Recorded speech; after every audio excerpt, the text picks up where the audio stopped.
अस्सलाम वालेकुम नाज़रीन। नाज़रीन मैं डॉक्टर मंसूर गुज़ार। नाज़रीन आप इस बच्चे को देख रहे हैं, ये बच्चा मेरे साथ मौजूद है। ये बच्चा तकरीबन 7-8 महीने पहले मेरे पास आया था। इस बच्चे को सर दर्द की शिकायत थी।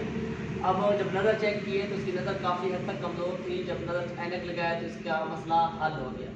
बाद में सोचे सर मसला क्या है, इसको टाइफाइड बुखार हुआ है, काफ़ी अरसे तक बीमार रहा और बीमारी की वजह से बच्चा बहुत ज़्यादा कमज़ोर हो गया। और अचानक एक दिन मेरे पास आया कि डॉक्टर साहब राइट आई से भी बिल्कुल भी नज़र नहीं आ रहा।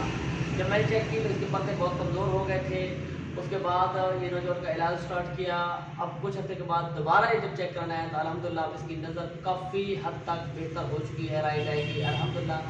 मतलब अगर मेडिकल टर्म में बात करें तो 6-12 तक विजन है इस बच्चे की, माशाल्लाह बहुत हद तक बेहतर है विद ग्लासेस। और मुझे इस बात की खुशी है। अब नौजवान खुद बताएं कि नज़र बेहतर हुई है या नहीं हुई। जी अल्हम्दुलिल्लाह पहले से बहुत बेहतर हुए। अल्हम्दुलिल्लाह देखने का इंशाअल्लाह। माशाल्लाह बच्चा आपको खुद बता रहा है कि अल्हम्दुलिल्लाह पहले से नज़र बहुत ज़्यादा बेहतर है। जज़ाकल्लाह। Thank you.